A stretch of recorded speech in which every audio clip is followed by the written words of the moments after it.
স্বাধীনতা দিবসের প্রাক্কালে হাজার শিশু একসাথে বসে স্বাধীনতা দিবসের বিভিন্ন ছবি আঁকল। রবিবার দুপুরে উলুবেড়িয়া শ্রী শ্রী আনন্দময়ী কালীবাড়ি প্রাঙ্গণে এই অঙ্কন প্রতিযোগিতার আয়োজন করা হয়েছিল।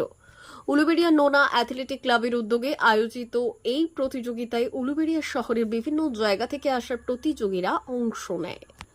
অঙ্কন প্রতিযোগিতা উপলক্ষে এই দিন শিশুদের উৎসাহ দিতে উলুবেড়িয়া কালীবাড়ি প্রাঙ্গণে উপস্থিত ছিলেন উলুবেড়িয়া পৌরসভার চেয়ারম্যান অভয় দাস, ক্লাবের কার্যকরী সভাপতি গৌতম বোস সহ অন্যান্যরা। এদিন ক্লাবের এই উদ্যোগের ভূয়সী প্রশংসা করেন চেয়ারম্যান অভয় দাস। প্রসঙ্গত এবছর 18তম বর্ষে পদার্পণ করল এই অঙ্কন প্রতিযোগিতা। ক্লাব কর্তৃপক্ষ সূত্রে খবর, স্বাধীনতা দিবসের দিন সারা বাংলা আমন্ত্রণমূলক 3 কিলোমিটার সড়ক দৌড় প্রতিযোগিতার আয়োজন করেছে। কৈজুরি উচ্চ বিদ্যালয়ের সামনে থেকে শুরু হওয়া এই প্রতিযোগিতায় রাজ্যের বিভিন্ন জেলা থেকে প্রতিযোগীরা অংশ নেয়। প্রধান এবং আমাদের ক্লাবের সভাপতি মাননীয় অভয় দাস মহোদয়কে কথা বলবেন।